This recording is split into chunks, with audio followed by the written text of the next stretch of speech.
Guys, నేను చామవరంలో ఉన్నాను. So ఇక్కడ చాలా మంది ఒపీనియన్స్ అయితే తీసుకున్నాను. ఇంకో పెద్ద ఆయన దగ్గరకు వచ్చాను. ఈయన రాజకీయాలు ఎక్కువ ఉంటారని తెలిసింది నాకు ఇక్కడ.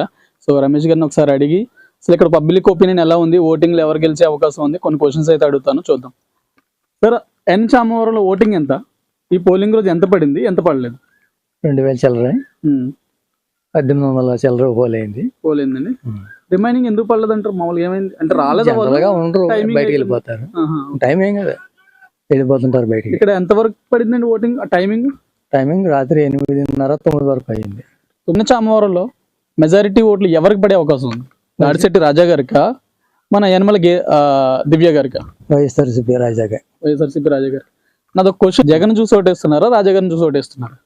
రామకృష్ణుడికి అగెన్స్ట్ గా పడతాయి కొన్ని, రాజా ఫేవర్ గా కొన్ని పడతాయి, రాజశేఖర రెడ్డి అభిమానులుగా కొన్ని పడతాయి, చంద్రబాబు నాయుడు సీఎం గా చూడకూడదని కొన్ని పడతాయి. అదొక కారణం.